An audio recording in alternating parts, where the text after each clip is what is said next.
We'll get ourselves together at some point. Welcome back to Open Wind. This week we're talking about emotional abuse. Fun stuff. Yeah. Okay, so we're just gonna dive right in.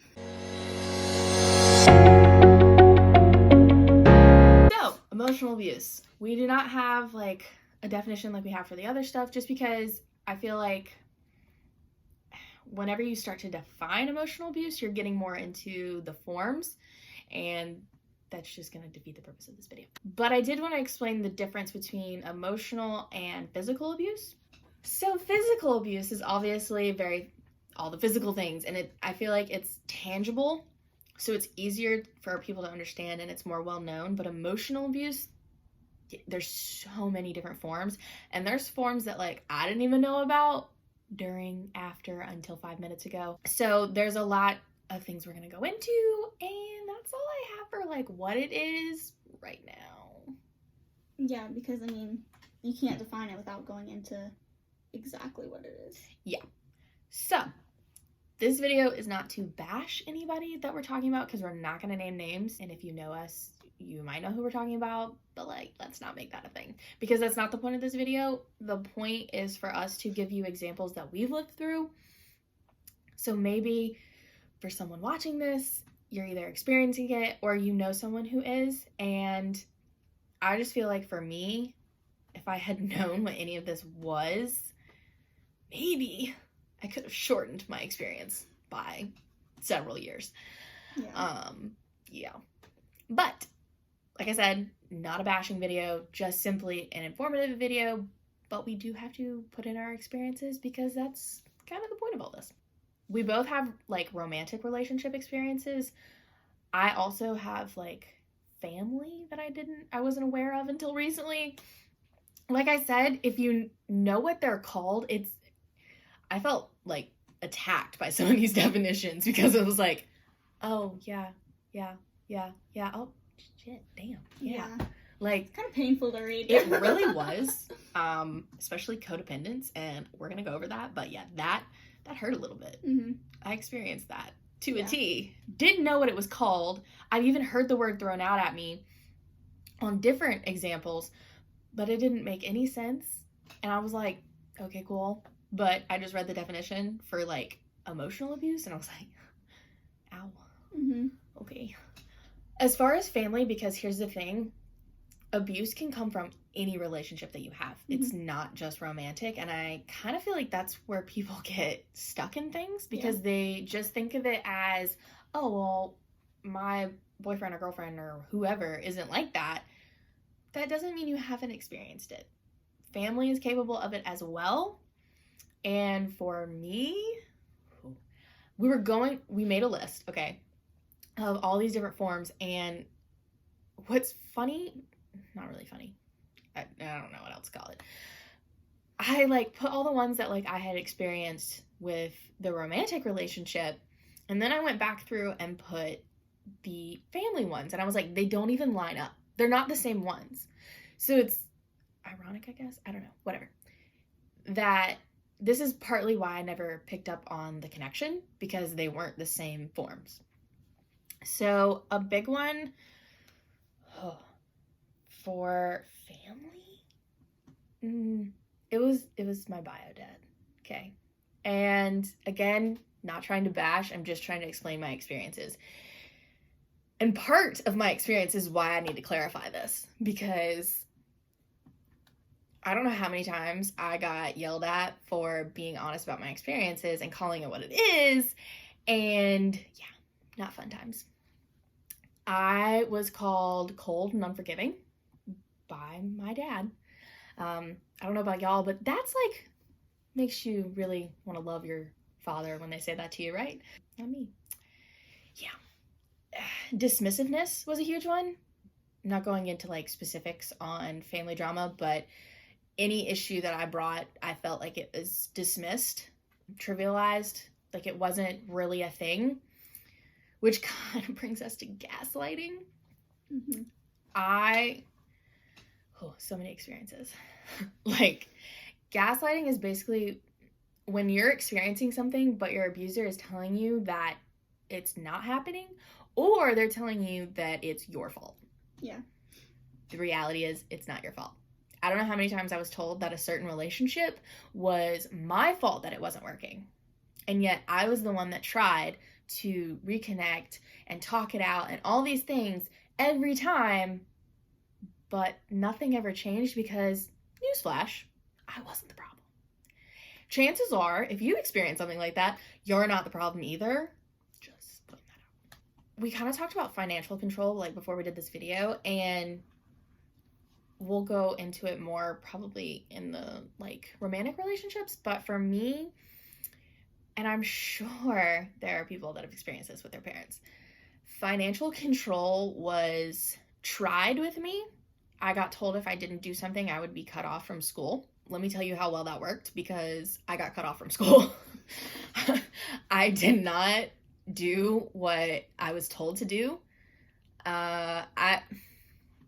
The way I was raised, it's very hard because while I am very susceptible to emotional abuse, it seems that I'm also a pain in the ass. So I do verbalize my issues. And I was told to apologize to someone that I was not sorry. And for me, I'm not going to apologize if I don't mean it. So with this instance, I blatantly said, I hope you know this is just to get my school money back. This isn't real.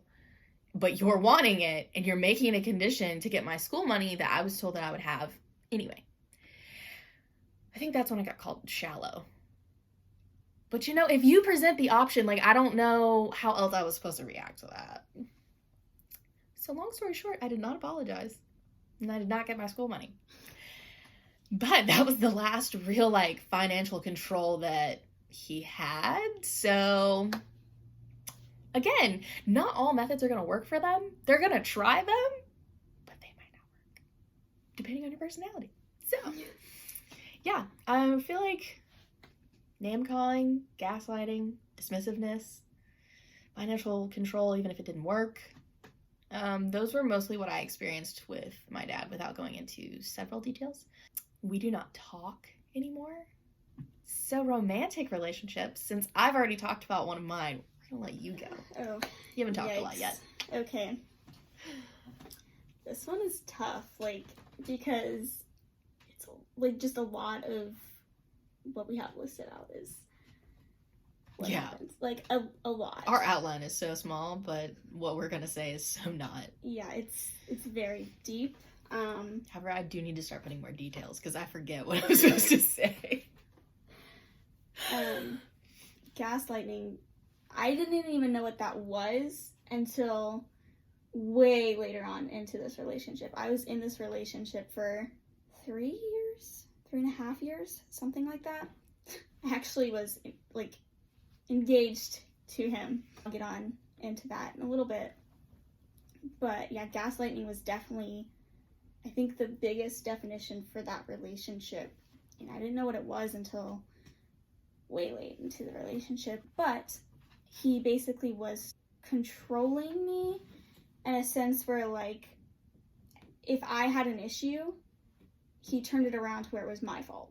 Mm-hmm. Like, my issue was my fault. And then I wasn't allowed to talk about it any further than that. Financial control wasn't necessarily him controlling the finances, because we didn't have a joint bank account or anything like that, but it was more so his mom. Like, his mom was controlling his finances, and that was affecting our relationship as far as, like, she had access to his bank account and could see where he was spending money. I don't know anything about this. So if he took me out on a date, say to Olive Garden, she would say, why did you spend $32 at Olive Garden? Because Olive Garden is expensive. Yeah.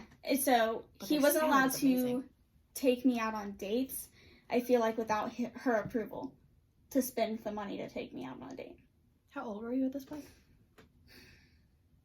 I started dating him right before I turned 18.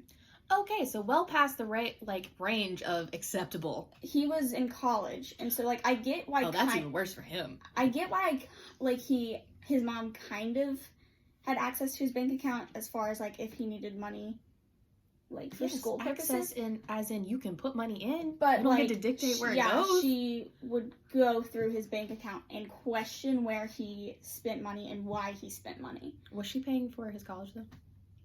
I mean, student loans and stuff. That's all he had. Like there wasn't anything. She, because I feel like this is an issue in this, like, at least like I said in my experience, if they're paying for something, because this goes back to sometimes they're coexisting, because you had a romantic issue, but he had a family. Oh yeah, so they're all happening at the same time, but which is not to excuse his behavior at all. No, and I mean, like I was telling you earlier, I do still to this day feel guilty, and as regards to like, I know kind of why he was the way he was, because his mom was that way. And she was even that way towards me. In a little bit.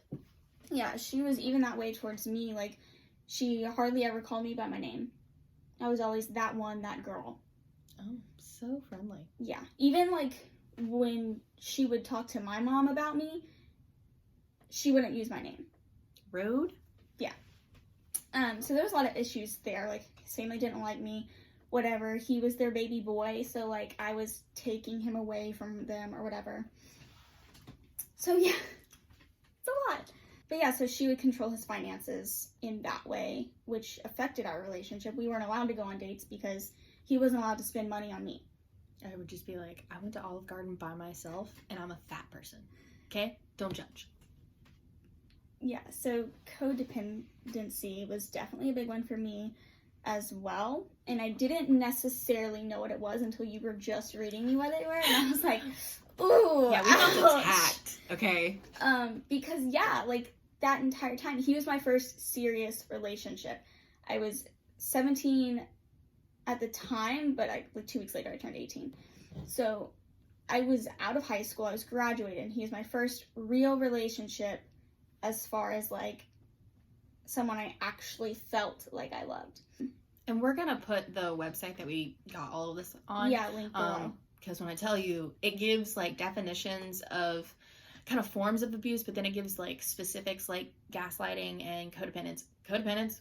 Oh, yeah. Yeah. It's basically where you are trying to please them, and I don't even remember all the definition at this point. It was basically like, you feel like you can't live without them. Like, they make you feel like if you leave, you're going to be unhappy and you can't make it without them. Like, which I feel is very common. You can't make it on your own. So, being at that age, like, I was very, like, vulnerable to all of this. Yes. Because at that age, like, no matter how grown you think you are, no matter how grown you want to be, like, emotionally and, like, maturity level, you're not grown and you don't necessarily understand what this is. At least I didn't, and I know you didn't. No, and it was very frustrating because I was trying to tell my parents I was. Yeah, exactly. And throughout this whole relationship, my parents told me, like, he's not good for you. Like, you really shouldn't be with him. Like, but this is where it, like, backfires because that just makes you want it more. Yeah, exactly. And there's really no right way to handle it. And I thought I could handle this. Like, I didn't really think it was an issue. But, yeah, so codependency, I felt like I couldn't be anything without him. But, like, there was nobody else out there for me. There's nobody else that could deal with me because he made me feel like I was such a burden and had so many issues. And maybe I did. I mean, I do. I have issues. But it's issues that have been diagnosed by a doctor. I have ones that are undiagnosed, but, like, that still doesn't make it okay, in case anyone's wondering. And anytime, like, we would fight over everything. And I remember this one specific fight. It was our 10-month anniversary. Ooh. Yeah. And back when we celebrated every month. I think maybe he was 21 at the time. Old enough to know better? Or maybe he was close to 21. Anyway, we got in this fight about drinking. Because, no, I wasn't of age, but I mean... Y'all lie if you say you didn't. Come on.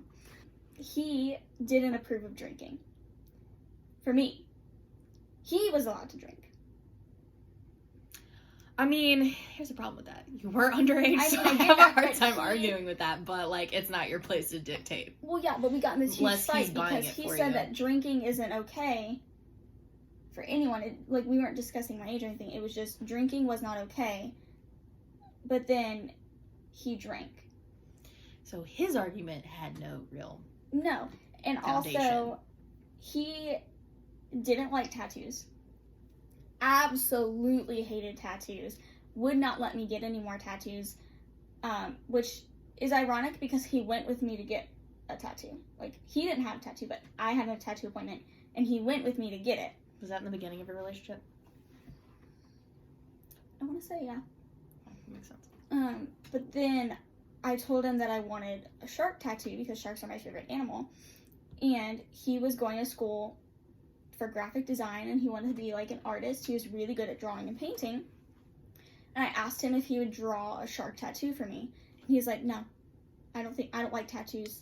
They're ugly. Like, they make you ugly. And I'm just like, okay, but I have tattoos. So no, I just don't think you need it anymore. Abusers escalate. Mm-hmm. So that's why I was curious if it was at the beginning, because in the beginning, you're not fully in control. Exactly. Like, they haven't gotten you where you want, like, where they want you. Mm-hmm. So as you progress and you're further under their control, they're going to put in new rules that don't even make sense, because none of them make sense, let's be honest. Yeah. And, like, also, I was never afraid he was going to physically hurt me. Yeah. I never had that fear. But I was always scared he was going to hurt himself, and he would use that against me. So, he painted this painting I did not approve of. I didn't like it. He was mad at it. I'm not going to go into detail about this because this is going to be for a whole nother video about why this painting was such an issue. But basically, he got really mad that I wanted him to paint over it.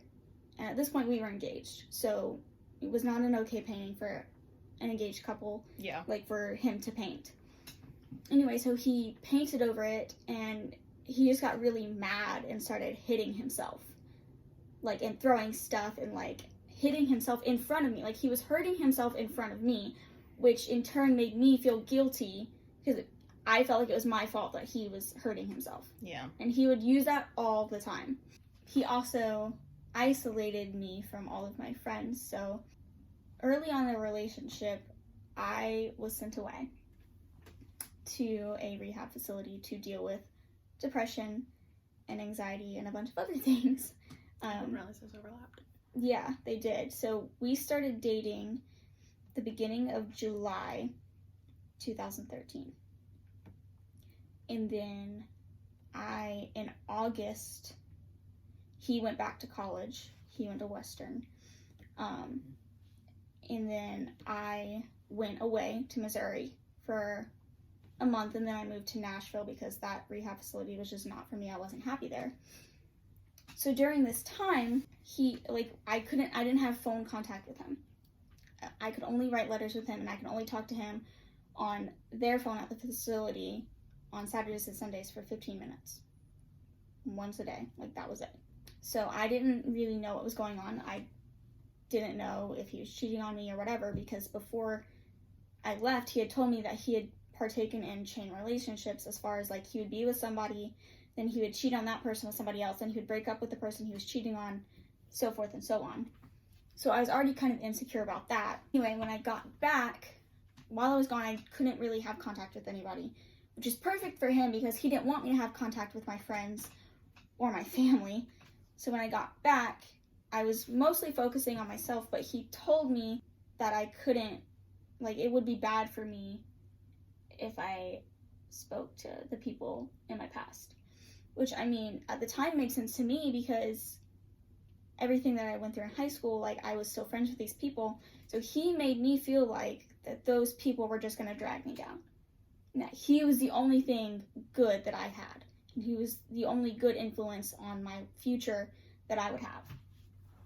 So he isolated me from my best friend, or both of my best friends. And then eventually later on, I just hung out with him. I didn't hang out with anybody else. It was just him. And when he was away at school, I was texting him nonstop. Like, from the time I woke up to the time I fell asleep, I was texting him the entire day long, like all day long. And then he would come home for like college breaks or every other weekend or something like that, and I would spend from morning to night with him both of those days.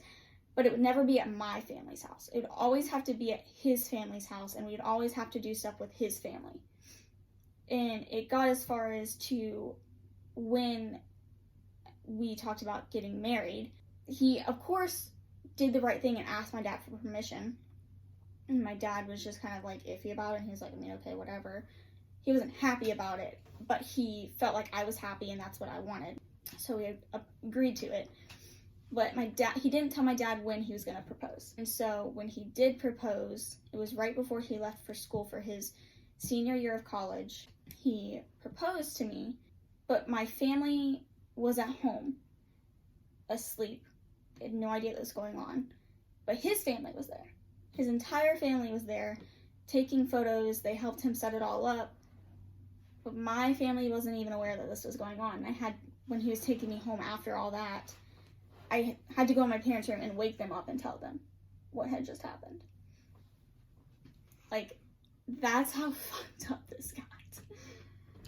There's really no point in asking permission if you're not even gonna exactly. But I feel like he did that yes, there was a point to it. Yeah, to make me happy, I guess. Yeah. So that was a big thing, is isolation. And then I didn't even really reach out back to my friends until I finally felt like there was something wrong. Like, I just had this feeling like, do I really want to be in a relationship like this where like all my issues are not real issues and they're always going to be my fault? Everything's always going to be my fault, and he's perfect and it's never going to be his fault, and he's the victim and I'm terrible, and that's just how it's going to be. Like, I got to a point where I was so unhappy that I finally reached back out to my friends that I had completely like isolated myself from, and told them what was going on. And then one of them was like, that's gaslighting, you need to get out now. And the other owner's like, she didn't necessarily know what this was, but she just knew that that is not healthy, that's not okay, and she didn't want to see me be stuck in that forever, so she did tell me to leave. But it took me a couple months before I actually did. Yeah, mine didn't really... It's funny because some of ours we have the same, like, forms, but they look different. Mm-hmm. Because, I mean, codependency was definitely one. Yeah. But our relationship started, it was only, like, for a month. And there was several other factors, but definitely the parents not approving, but my parents were in a weird stage during then, like, lots of different factors, and we're going to do a video on our stories a little more detailed. It'll make a little more sense, but it didn't really have a bearing here. So, typical teenage rebellion, but at the same time, it was like that transition stage of I was still listening to what was going on, but at the same time, I didn't want to. So we ended up breaking up, and I had a really bad habit of like regretting my choices. I don't know what was going on. I had a lot of issues to deal with, and I was not aware of them. So intimacy issues, huge problem. So fast forward, we get to the beginning of school, and I'm regretting my decision. He's moved on, and I try to get him back. This is basically the pattern for about a year and a half. Every relationship he had, I was contacted. I knew about it. I was the side person. But it was to the point of like, it was definitely mind games, and at the same time using guilt. So he had a year and a half before we even got back together to like mold me in a way. So, he made me feel bad that I broke up with him and regretted the decision. So it was, my fault. I needed to feel bad. And so then we move into the mind game section of, well, he can't trust me because I did this. Mm-hmm. But then next week, it's, I care a lot about you. I want to be with you. But, his parents didn't agree. Or he couldn't trust me or something. So I was trying to prove that he could trust me, when all the while, really, I shouldn't have trusted him.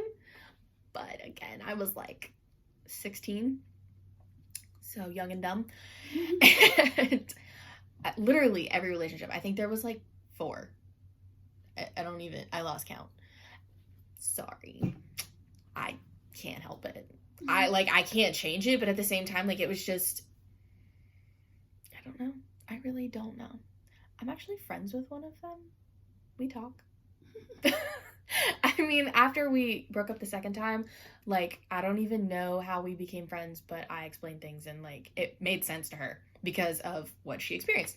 So, again, an entire year and a half, almost 2 years maybe, of, like, not being good enough, all of the things, like, all the mind games. I don't know how many, like, and I would send messages because, I mean, I'm 16 and emotional.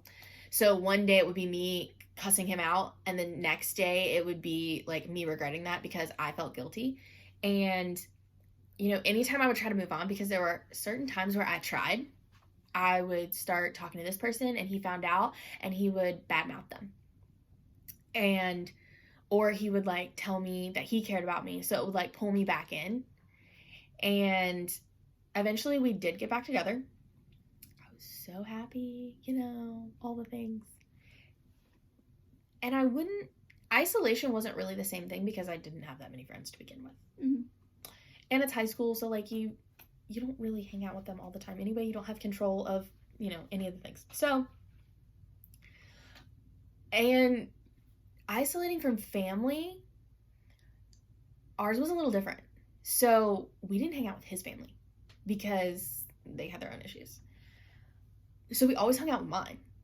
But on the flip side of that, he was so involved with my family that I didn't know what would happen if we ended things because he was so involved with my family. And I didn't know, I will tell you what, my parents deserve an Oscar because I never knew that they despised him so much during that relationship. Like, they let him move in during high school. He slept on the couch. And then, like, he had his own room at a different house. Like, it was insane. But after we broke up, my parents were like, no, we did not like him. But we learned from the first time not to say anything. You had to figure it out on your own. I'm like, well then, word goes to you because I didn't know. I actually stayed in this relationship longer because I didn't know. The irony is not lost on me. First time they told me, I ran headfirst into it. The second time would have pulled me out. There's really no right way to handle it as a parent, just to let you know, especially at that age. And eventually he went off to college. I graduated high school a year early because of one of the comments he made while we were not together. He didn't know if he could be with someone that was going to still be in high school when he was in college. Yeah, that's really why I left Central. But I did not say that in the explanation letter that they made me write. Just saying. So I graduated with him. And I was going to a different college, but that's when the jealousy came out. I made a friend who was a dude, and there was nothing going on. I was in the, like, living room section of his dorm one time because my phone needed to be charged, and I was a commuter, so I, like, lived 30 minutes from campus, had nowhere else to go. He literally took a nap in his room that was separate from the living room. I got my butt chewed out for that one by him and my mom. Again, award goes to my parents. Made no sense. So I eventually moved to Cullowhee with him. Like I said in the last video, worst decision of my life. That was probably the point where I was depressed because it was not fun. I don't know why you people do that. It's not a good place. It's boring. So we moved back, and I know all of this does not make, like, it doesn't seem like this has a point, but it does because we moved around. We were so dependent on my family. And basically, like, our entire relationship was just, a chaotic mess. I mean, I was dependent on him.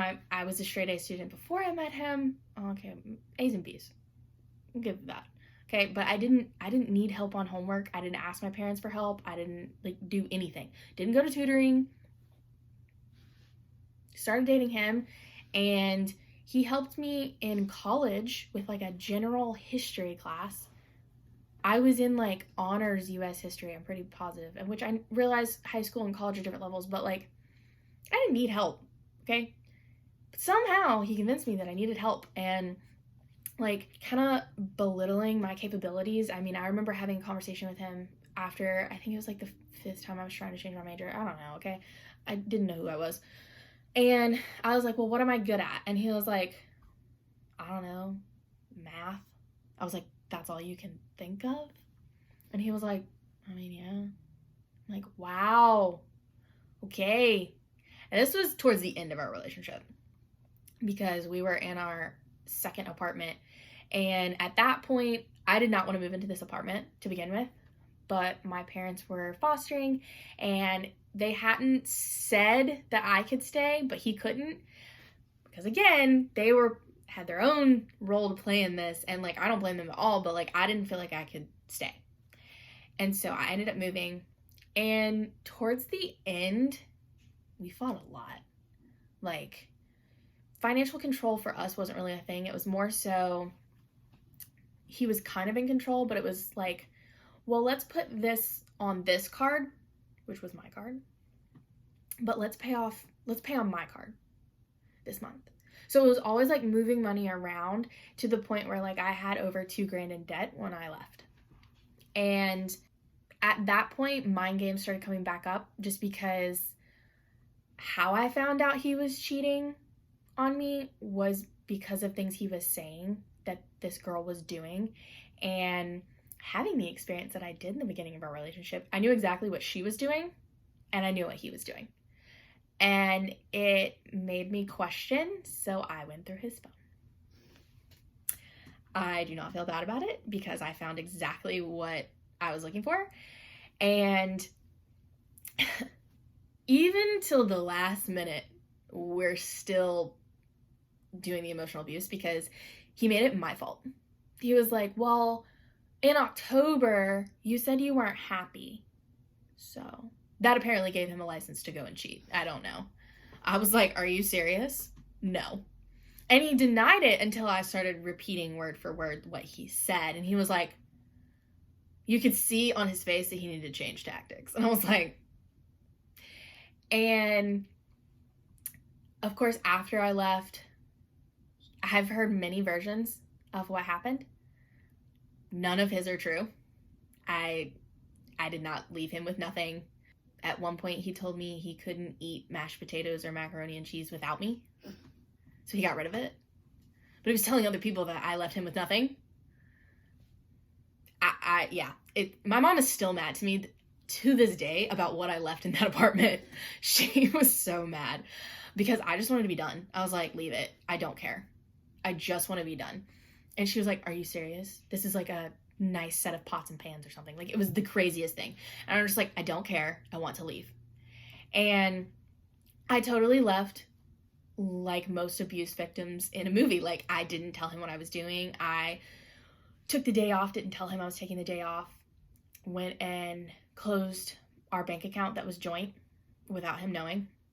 I told the rental company what was going on, and I moved all my stuff out while he was at work, and it was chaotic. Like, it was dramatic for no reason, but it did have a reason because I knew if I broke up with him and then moved, he would convince me to stay because he already did. He convinced me to stay for a day. He told me not to tell my parents because he knew if I told them, they would convince me to leave. He made a show of the next day giving me his phone, and it had no password on it when it did before. It was also conveniently wiped clean. Yeah. So I didn't even know until later that he was talking to my supposed best friend. I didn't know any of these things. And it was just... the mind games were played until the very end. There's just so many examples of,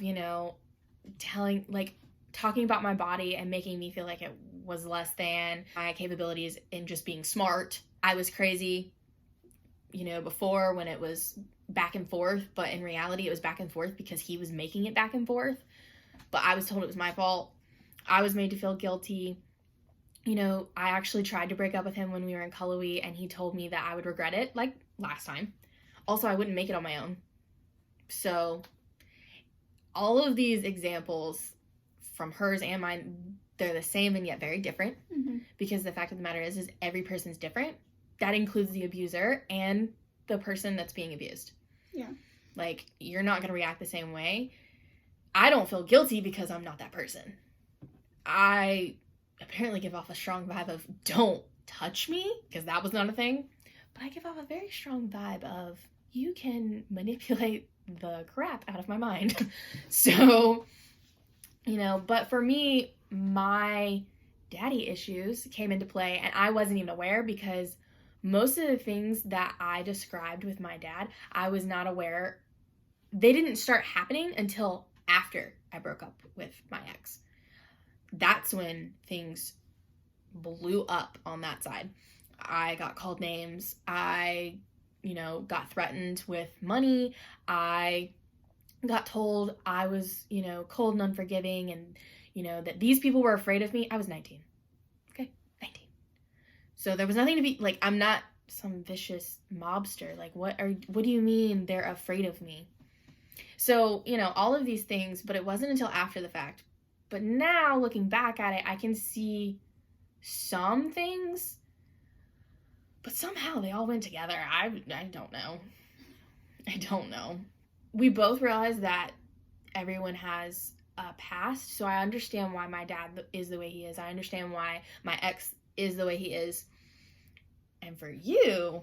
I mean, I understand it, but at the same time, like, I feel guilty because I know the situation, and I feel guilty for, I don't know, like... Yeah, you feel the need to defend them a little bit. Yeah. Actually, before I got married, I had, like, the weirdest dream. I think I wasn't on my anxiety medicine, because on my anxiety medicine, wow, those are interesting. So weird.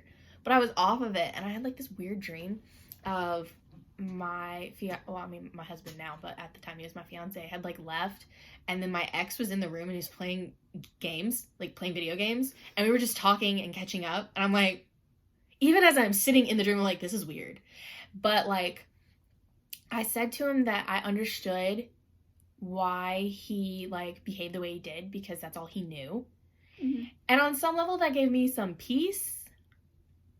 But for me, just the person that I am, I understand that there's a background, but it's how we react to things that define us, not what happened. And if you choose to repeat the cycle, that's on you. That ain't on me. Yeah. I don't feel bad. You had a choice, and you chose to be a douche. Yeah. Like, I mean, and I feel that way too. I don't know. I guess it's just my personality for, like, wanting to fix everybody and, like, giving them all, like, the benefit of the doubt. Yeah. No. Which is probably why I ended up in the situations that I did. I guess. I don't know, because I ended up in them too, so... that's the thing, like, there's no real criteria of being in them, and I feel like, especially with emotional, because you can't see it, there are some signs, Mm-hmm. and you can basically Google what those signs are. I mean, there's a crap ton, Yeah. but at the same time, that person is not gonna look the same as the other person. They're just, I mean, take us for example, like, very different people, and yet some of these are the same, Mm-hmm. but they also look the different. Like, it's just, there's no cookie cutter to this. But I mean, and we talked about, like, the aftermath of it. I still, like, doubt myself. Yeah. And don't get me wrong, there is a normal amount of doubt, okay, to any person. But when you've had, like, someone tell you that you're not gonna make it, or you're not gonna do this, you're not capable of this, it's just so much more. Because I don't hear my own voice when that happens. It's not my voice. It's their voice. Mm-hmm. And, you know, apologizing because I feel like I did something. Like, it's just... constantly apologizing for everything. Mm-hmm. And always feel, like, even when me and Kenneth, like, have, like, it's not even, like, an argument or anything. It's just, like, a discussion. Or I feel like he's mad at me. So I'm like, are you mad at me? Yeah. I'm sorry. Like, and he's like, I'm not mad at you. I was just saying. And Or like he'll use a specific tone and it reminds me of a tone that my ex used. Yeah. And then it makes me upset, and he doesn't understand that. He's like, I'm not using a tone. I was like, but you are, and it's just a whole thing. Oh, yeah. So the aftermath is still there, and it's gonna be there, but it's definitely better than what it was. Oh, yeah. Right it's after. lessened so much over time. I mean, the hard part for me is that the part with my dad just extended. Basically from the time I dumped my ex until June of this year. Like, I mean, as far as like what to do, leave. That's the ultimate result, because they're not gonna change. No. They can. I'm one of those people that fully believe someone can change, but they have to want to. And I always think of He's Just Not That Into You, where one of the like pivotal points of this movie is the exception to the rule. And we all think we're the exception to the rule. I definitely thought I was the exception to the rule. I got knocked down a few pegs because I was not, okay? Yeah. I wasn't the exception to the rule. But I was too busy thinking I was to get out. If they want to change, they're going to have to want to for themselves. You wanting them to change is not going to make them change. And you can't fix them. No matter what you try to do, you can't fix them. And for me, that was difficult because I'm definitely the type of person that wants to fix everything. Yeah. I'm a helper. Yeah. I want to help. People pleaser. I want to fix everything. And he definitely used that to his advantage in all of this. Same. But I mean, when I say the mind games continued, they continued. Like, we're broken up and he emailed my bio dad, okay? The one that we're talking about is doing the same kind of things and was like apologizing for what he did.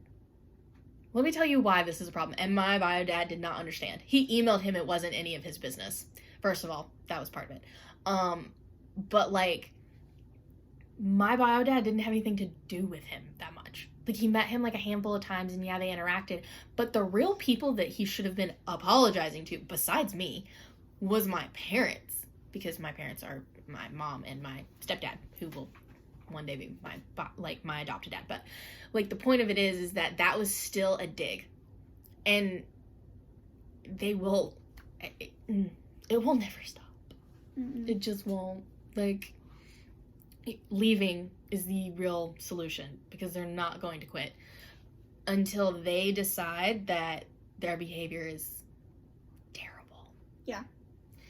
And I would like to say reaching out to someone is going to help. We have it written down. We do. But I remember, you know, yeah, I've experienced it, but I've also been the friend of someone that's experiencing it. Yeah. And I remember dealing with one of our friends, and my best friend was like, well, what would you have liked someone to have said to you when you were doing it? And I was like, nothing. Nothing would have helped. Because people did say something to me. And none of it changed my mind. You literally have to let them fall on their face. Yep. And I don't say that with judgment, because I had to fall on mine. Exactly. Like, we had to reach the hardest point. Like, it was the lowest point. Oh, yeah. And towards the end, I did, like... You feel like, you definitely get that feeling like something's wrong, something's not right. But also, because of the codependency, you're scared to leave. Oh, yeah, because when I found the messages of evidence of cheating, I called my best friend, and I still was on the fence about leaving. Because I didn't know where else to go. And then, like I said, he convinced me to stay that extra day, and I went over to my parents to do something the day after that. And I had my hand on the doorknob. I was about to leave, because, remember, he told me not to tell them. And I just turned around and dumped it all. And my parents were like, you know you can come home, right? And I was like, I can't. Can I come home tomorrow? Like, is that a thing? And so I ended up moving back in with them. But, like, yeah, reach out, sure. If you want to leave, reach out for resources on how. Yeah. But I feel like if you're in the middle of it, you're not going to reach out. No. Just from my experience. If you do, great. Listen to them. If you're going to reach out, listen. Don't just reach out and then not listen, because that was pointless. Because then you're going to be stuck. It just makes no sense to do it. And I've done it, so I did it multiple times, but it was a waste of my time. And it was a waste of their time, because I wasn't in a position that I was going to leave. So you know, look up some things. This is not to say go look up and find issues for your relationship, okay? Exactly. That's not what I'm saying. Don't make an enemy out of someone. Just, like, look up the forms. Because I just feel like domestic violence, your first thought is physical. Mm-hmm. And everyone understands what that is. It's not talked about even enough. I get that. But emotional abuse, it's, like, barely talked about. Yeah. Because no one knows the different forms. And it's so insane how common this is. It's extremely common. Like, and it's not just dudes who do it. No. Like, no. And like we said, it's not just romantic relationships. It No. could be friendships, like relationships with your siblings, your parents, grandparents. It could be literally a relationship with anybody. And I understand when it's family, it's a little hard. I mean, a romantic relationship, yeah, you can leave. Yeah. But when it's family, it seems harder. And again, my move is to disown people. But maybe you just need to disown them for a while and then let them get their head straight. I don't know. Contact a professional. Yeah, we're not professionals. We I disown people know from experience. because I'm tired of it. Yeah. But in my defense, it's been like 25 years. So I got tired of it and I was done. But we talked about the same point, like, in like leaving your dad, like your biological dad, was harder for you because, in a sense, like he's your dad. So yeah.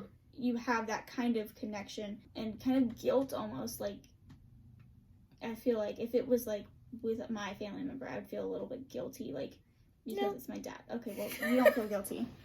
I didn't feel guilty, and that was part of the problem, actually. Well, I never felt guilty about anything I did, and I was supposed to, apparently. But I didn't. I'm just a person that tells the truth and how I feel, and if that seemed to hit a couple nerves, and I feel like, you know that saying that says, if the shoe fits? That was how I felt.